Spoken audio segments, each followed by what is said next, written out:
Yes, hello ബച്ചോ, hi നമസ്തേ, ക്യാ ഹാൽ ചാൽ. +2 ഹിന്ദി തൂഫാൻ ആക്കാൻ വേണ്ടിയിട്ടാണ് ഞാൻ വന്നിട്ടുള്ളത്.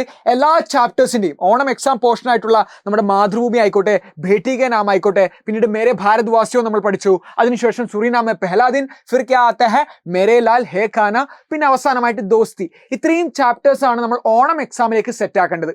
അതുകൊണ്ട് തന്നെ നമുക്ക് ഒന്നാമത്തെ യൂണിറ്റിലെ ഫസ്റ്റ് ചാപ്റ്റർ ആയിട്ടുള്ള മാതൃഭൂമി എന്ന് പറയുന്ന ഈ ഒരു കവിത എന്തായാലും പഠിക്കണം. കാരണം ഓണം എക്സാമിന് 100% നമുക്ക് എന്താണ് ഈ ഒരു കവിതയിൽ നിന്നാണ് അപ്രീസിയേഷൻ നോട്ട് ചോദിക്കുക. അതുകൊണ്ട് തന്നെ ഈ ഒരു കവിതയെ നമുക്ക് നല്ല രീതിയിൽ മനസ്സിലാക്കിയാലോ, കൺസെപ്റ്റ് മനസ്സിലാക്കിയാലോ, എന്താണ് ഈ കവിതയിൽ പറയുന്നത്. സോ മാതൃഭൂമി എന്ന് പറയുന്ന ഇത് തന്നെ എന്താണ്, ഹോംലാൻഡിനെ കുറിച്ചാണ്, നമ്മുടെ ഭാരതത്തെ കുറിച്ചാണ് ആര് പറയുന്നത്, നമ്മുടെ രാഷ്ട്രകവിയായിട്ടുള്ള മൈഥിലി ശരൺ ഗുപ്തജി പറയുന്നത്. ഓക്കെ, രാഷ്ട്രകവിയാണ്. അദ്ദേഹത്തിന് രാഷ്ട്രകവി എന്ന് വിളിച്ചത് മഹാത്മാഗാന്ധിയാണ്. അദ്ദേഹമാണ് മാതൃഭൂമി എന്ന് പറയുന്ന ഒന്നാമത്തെ ചാപ്റ്റർ എഴുതിയത്. സോ രാഷ്ട്രകവി ആയതുകൊണ്ട് തന്നെ നിങ്ങൾക്ക് ആലോചിച്ചാൽ മതി, ഈ ഒരു കവിത അദ്ദേഹം എഴുതിയതിന്റെ മെയിൻ തീം എന്ന് പറയുന്നത് തന്നെ രാഷ്ട്രപ്രേമല്ലേ, ആ രാജ്യത്തോടുള്ള ആ ഒരു പേട്രിയോട്ടിസം, ഇസ്കോ ജത്താന, ഇത് എല്ലാവരിലും കൊണ്ടുവരിക. ഓക്കെ, നമ്മുടെ ലക്ഷ്യം എന്താണ്, ആ സമയത്ത് നമ്മുടെ ബ്രിട്ടീഷുകാരാണ് ഭാരതം ഭരിക്കുന്നത്. ദ ഇമ്പീരിയലിസം, സാമ്രാജ്യത്വവാദം അല്ലെ, അതിൽ നിന്ന് മറികടക്കാൻ ഭാരതത്തിലെ ഓരോ ജനങ്ങളെയും പ്രേരിപ്പിക്കാനും അതുപോലെ തന്നെ മോട്ടിവേറ്റ് ചെയ്യാനും ഭാരതത്തിനെ ആ ഒരു സ്വാതന്ത്ര്യത്തിലേക്ക് എത്തിക്കാനും നമ്മുടെ മാതൃഭൂമി നമുക്ക് എന്തൊക്കെയോ ഫെസിലിറ്റീസ് തന്നിട്ടുണ്ട്. തിരിച്ച് നമുക്കൊന്നും പ്രത്യുപകരമായിട്ട് കൊടുക്കാൻ സാധിക്കത്തില്ല. പക്ഷേ സ്വാതന്ത്ര്യം എന്ന് പറയുന്ന നമ്മൾക്ക് നേടിയെടുക്കേണ്ട ആ റൈറ്റ്സ്, ആ ഒരു മാതൃഭൂമി ഫ്രീഡം എന്ന് പറയുന്ന ആ സാധനം നമ്മൾ പൊരുതുവാണെങ്കിൽ തിരിച്ചു കൊടുക്കാൻ സാധിക്കും. ആ ഒരു ആശയം വെച്ചുകൊണ്ട് തന്നെ നിങ്ങൾ എന്ത് ചെയ്യണം, ഈ ഒരു കവിതയെ പഠിക്കണം. ഇത്രമാത്രമേ ഉള്ളൂ. വളരെ സിമ്പിളാണ് ആശയം. ബ്രിട്ടീഷുകാരുടെ ഇടയിലായിരുന്നു, ബ്രിട്ടീഷുകാരുടെ അണ്ടറിലായിരുന്നു എന്ത്, സപ്രസ്ഡ് ആയിട്ടുള്ള ആ ഒരു ഭാരതത്തെ ജനങ്ങൾക്ക് സ്വാതന്ത്ര്യം എന്ന് പറയുന്നത് നമ്മൾ നേടിയെടുക്കണം. നമ്മുടെ ഹോംലാൻഡ്, നമ്മുടെ മാതൃഭൂമി, അത് നമ്മുടേതാണ്. ഓക്കെ, അതിലേക്ക് എത്തിക്കാൻ ആ ഒരു പേട്രിയോട്ടിസം എന്ന് പറയുന്നത് ഓരോ ആളുടെയും ആ ഒരു ഞരമ്പിലൂടെ ഓടുമ്പോൾ ആ ഒരു ഭാരതം എന്ന് പറയുന്നത് എല്ലാവരിലേക്ക് എത്തിക്കാനുള്ള ആ ഒരു ശ്രമമാണ് മൈഥിലി ശരൺ ഗുപ്തജി തൻ്റെ ഒരു കവിതയിലൂടെ ചെയ്തത്. പക്ഷെ ഞാൻ പറഞ്ഞിട്ടുണ്ടായിരുന്നു എന്താണ്, ആ ഓരോ വരികളിലൂടെ എന്താണ് പറയുന്നത്, മാതൃഭൂമി നമുക്ക് ഒരുപാട് ഫെസിലിറ്റീസ് തന്നിന്, പക്ഷേ അത് തിരിച്ചു കൊടുക്കാൻ ഞങ്ങളെ കൊണ്ട് പറ്റുന്നുണ്ടോ എന്ന ആ ഒരു സാധനമാണ് ഈ കവിത വായിക്കുമ്പോൾ നമുക്ക് കിട്ടുക. സോ നമുക്ക് നോക്കാം എന്താണ് മാതൃഭൂമിയുടെ വർണ്ണനയാണ്, നമ്മുടെ ഹോംലാൻഡിന്റെ വർണ്ണന എങ്ങനെയാണ് ചെയ്തതെന്ന് നമുക്ക് നോക്കിയാലോ. കവി മാതൃഭൂമിക്കോ ഈശ്വർ കാ സാകാർ രൂപ് മാനത്തെ ഹൈ. കവി എന്താണ് ചെയ്യുന്നത്, മാതൃഭൂമി ആയിട്ടുള്ള നമ്മുടെ ഈ ഒരു ഹോംലാൻഡ് ആയിട്ടുള്ള ഭാരതത്തെ എന്താണ്, ഈശ്വർ കാ സാകാർ രൂപ് മാനത്തെ ഹൈ, ഈശ്വരന്റെ ആ ഒരു പ്രതിച്ഛായയായിട്ട്, അല്ലെങ്കിൽ ഒരു ഈശ്വരന് തുല്യമായിട്ടാണ്, ഈശ്വരന്റെ മറ്റൊരു രൂപമായിട്ടാണ് മാതൃഭൂമിയെ കവി ആദ്യം തന്നെ വർണ്ണിക്കുന്നത്. ഒന്നാമത്തെ കാര്യം. ഓക്കെ, അപ്രീസിയേഷൻ നോട്ട് എഴുതുമ്പോൾ ഇതൊക്കെ നിങ്ങളൊന്ന് പാരഗ്രാഫിലേക്ക് മാറ്റിയാൽ മതി. ഒരു ഇൻട്രഡക്ഷൻ കൊടുക്കണം. ഒരു ഇൻട്രഡക്ഷൻ വളരെ സിമ്പിൾ ആയിട്ടുള്ള ഒരു ഇൻട്രഡക്ഷൻ കൊടുക്കുക, പിന്നെ ഒരു ബോഡി കൊടുക്കുക, പിന്നെ ഒരു കൺക്ലൂഷൻ കൊടുക്കുക. സോ ഇത്രയും കാര്യങ്ങളാണ് നിങ്ങൾ എന്ത് ചെയ്യേണ്ടത്, ഒരു ആസ്വാദന കുറിപ്പ് എഴുതുമ്പോൾ ശ്രദ്ധിക്കേണ്ട കാര്യം. ഒരു ഇൻട്രഡക്ഷൻ, ഒരു ബോഡി, ഒരു കൺക്ലൂഷൻ കൂടെ കൊടുത്തു കഴിഞ്ഞാൽ ആസ്വാദന കുറിപ്പ് സെറ്റാണ്. അപ്പോൾ എന്താണ് ഒന്നാമത്തെ പോയിന്റ് പഠിച്ചത്, കവി ഈശ്വർ കി സാകാർ രൂപ് കി തര മാതൃഭൂമി കോ കഹാ ഗയാ ഹൈ. ഈശ്വരന്റെ മറ്റൊരു പ്രതിച്ഛായയാണ്, മറ്റൊരു രൂപമായിട്ടാണ് മാതൃഭൂമിയെ പറഞ്ഞിട്ടുള്ളത്. ഒന്നാമത്തെ പോയിന്റ്. രണ്ടാമത്തെ പോയിന്റ് എന്താണ്, നീലാകാശ് ഉസ്കാ വസ്ത്ര ഹേ. ഓക്കെ, നീലാകാശ്, നീലയായിട്ടുള്ള ആകാശമാണ് വസ്ത്രമായിട്ട് പറഞ്ഞിട്ടുള്ളത്. ഇതിലൊക്കെ നിങ്ങൾക്ക് 1 മാർക്കിനുള്ള ക്വസ്റ്റ്യൻ ചോദിക്കാൻ സാധ്യതയുണ്ട്.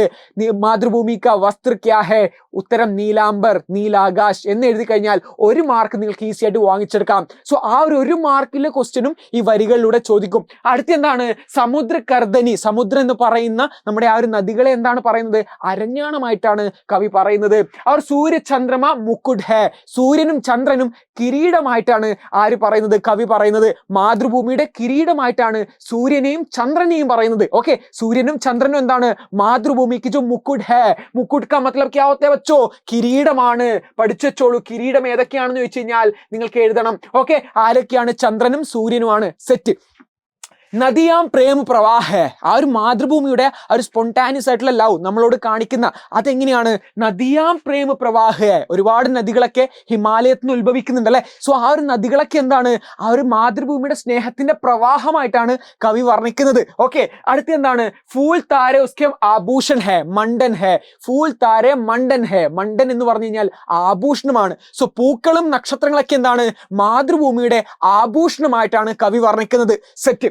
അടുത്ത എന്താണ് കവി कहते हैं കവി പറയാണ് हम सब इसी मिट्टी की जो खोद में खेलकर और घुटने के बल चलकर बड़े हुए हैं നമ്മൾ ഈ മണ്ണിലാണ് മാതൃഭൂമിയുടെ ഒരു മണ്ണിലാണ് നമ്മൾ കളിച്ചു വളർന്ന് വലുതായത് സോ ഈ ഒരു മണ്ണിലാണ് നമ്മുടെ ബേസ് നമ്മുടെ അടിത്തറ ഒക്കെ ഈ മണ്ണിലാണ് ഓക്കെ സോ നമ്മൾ ഈ ഒരു ഗുട്ടനെ നമ്മുടെ മുട്ടുകളൊക്കെ ഈ ഒരു മണ്ണിലൂടെ ഇഴഞ്ഞിട്ടാണ് നമ്മൾ വളർന്നു വലുതായതെന്നാണ് മാതൃഭൂമിയുടെ കവി പറയുന്നത് സോ മാതൃഭൂമിയുടെ ആ ഒരു ബേസിലാണ് നമ്മൾ കളിച്ചിട്ട് ഹം ഖേൽക്കർ അവർ ഗുട്ടനെ മേ ചടേ ബടേ ഹുയേ ആ ഒരു കാര്യങ്ങളൊക്കെ ഗുട്ടനെ എന്ന് പറയുന്ന മുട്ടുകളാണ് ഓക്കെ ആ ഒരു മാതൃഭൂമിയിലാണ് നമ്മൾ വളർന്ന് കളിച്ച് വളർന്നു വലുതായത് എന്നാണ് കവി പറയുന്നത് ഹമാര യേ ശരീർ മാതൃഭൂമി കെ ഹന്ന് ജൽ സെ ബനാ ഹേ ഹമാര യേ ശരീർ നമ്മുടെ ഈ ശരീരം എന്ന് പറയുന്നത് മാതൃഭൂമിയുടെ അന്നത്തിൽ നിന്നും ജലത്തിൽ തന്നെയാണ് ഉണ്ടായിട്ടുള്ളത് എന്നാണ് കവി പറയുന്നത് ഓക്കെ സോ ഹം ജീവൻ ഭർ ഉസ്കെ ഉപകാരം കോ ഭോഗ്തേ ഹേ നമ്മൾ എന്താണ് നമ്മുടെ ജീവിതകാലം മുഴുവൻ നമ്മുടെ ലൈഫ് ടൈം മൊത്തം നമ്മൾ എന്താണ് ചെയ്യുന്നത് മാതൃഭൂമി തന്നിട്ടുള്ള ഈ ഒരു ഫെസിലിറ്റീസ് ഉപലബ്ധിയാം അതൊക്കെ നമ്മൾ എന്താണ് ഭോഗ്തേ ഹേ നമ്മൾ അതിനൊക്കെ അനുഭവിക്കുന്നുണ്ട്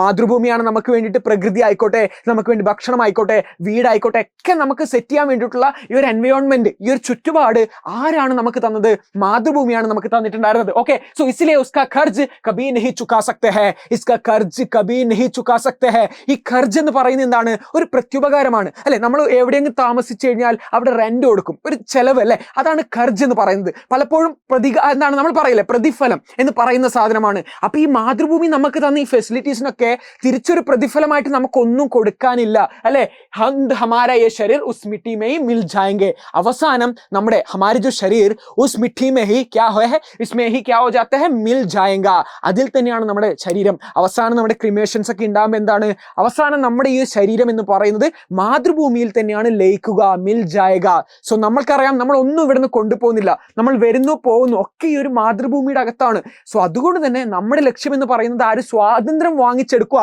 എന്നൊരു ഇൻഡയറക്റ്റ് ആയിട്ടുള്ള ആ ഒരു മീനിങ് കൂടെ പ്രതീകാത്മക അർത്ഥം കൂടെ ഇതിന്റെ അകത്ത് വരുന്നുണ്ട് ആ ഒരു കൺസെപ്റ്റ് വെച്ചുകൊണ്ട് തന്നെ മാതൃഭൂമി എന്ന് പറയുന്ന ഹോം ലാൻഡ് എന്ന് പറയുന്ന ഈ ഒരു പേട്രിയോട്ടിസം നമ്മൾ ഓരോ ആളിലും ഉണ്ടാവേണ്ട ഈ ഒരു പേട്രിയോട്ടിസം രാജ്യസ്നേഹത്തെയാണ് മൈഥിലി ശരൺ ഗുപ്തിജി ഈ ഒരു കവിതയുടെ രൂപത്തിൽ പറഞ്ഞത് വളരെ സിമ്പിൾ അല്ലേ കോൺസെപ്റ്റ് ഈസ് വെരി ഈസി തൊട്ടീക വച്ചോ ഇതാണ് മാതൃഭൂമി എന്ന് പറയുന്ന ഈ ഒരു പാഠഭാഗത്തിൽ നിങ്ങൾ പഠിക്കേണ്ടത് ഈസി ആണെങ്കിൽ വെരി ഈസി ഇതിൻ്റെ ഒരു മലയാളം വേർഷൻ അടക്കം ഞാൻ സെറ്റാക്കി വെച്ചിട്ടുണ്ട് നിങ്ങൾ ജസ്റ്റ് ഒന്ന് നോക്കിയാൽ മതി ഇതിൻ്റെ ഒരു മലയാളം ഓൾസോ ഞാൻ റെഡിയാക്കി വെച്ചിട്ടുണ്ട് ബട്ട് ഡോണ്ട് വറി നിങ്ങൾക്ക് ഇത് ഒറ്റയടിക്ക് തന്നെ മനസ്സിലാവും കാരണം വളരെ സിമ്പിൾ ആയിട്ടുള്ള ഭാഷയിലാണ് അപ്രീസിയേഷൻ നോട്ട് പഠിക്കണം ഒരു മാർക്കിന് ഇതുപോലുള്ള ഇടയിലുള്ള ആൾക്കാരെ നോക്കണം പ്രേമ പ്രവാഹ് ആരൊക്കെയാണ് നദിയാണ് സൂര്യനും ചന്ദ്രനും മുകുടാണ് ഫൂൽ താരെ ആഭൂഷൺ മണ്ടനാണ് ഇതൊക്കെയാണ് നിങ്ങൾ ഇതിൽ പഠിക്കേണ്ടത് അതുപോലെ അപ്രീസിയേഷൻ നോട്ട് അതും കൂടെ പഠിച്ചു വെച്ചാൽ സെറ്റാണ് ഈ ഒരു പാഠഭാഗം നിങ്ങൾക്ക് തൂഫാനാക്കാം ഓക്കെ സോ ജിമ്മൻ സാർ ജൂപ്പോട്ട് എന്ന് പറയുന്ന ഇൻസ്റ്റാഗ്രാം പേജ് നോക്കിക്കഴിഞ്ഞാൽ നിങ്ങൾക്ക് എന്താണ് ഞാൻ നിങ്ങൾക്ക് വേണ്ടിയിട്ടുള്ള കണ്ടന്റ്സ് ഒക്കെ ചെയ്യുന്നതാണ് നിങ്ങൾ എന്നോട് ചോദിച്ചു കഴിഞ്ഞാൽ എന്താണ് അവിടെ ലിങ്ക് ഞാൻ ആഡ് ചെയ്യാം ഓക്കെ സോ അവിടെ നിങ്ങൾക്ക് ഇതിൻ്റെ എന്ത് ലഭിക്കുന്നതിനാണ്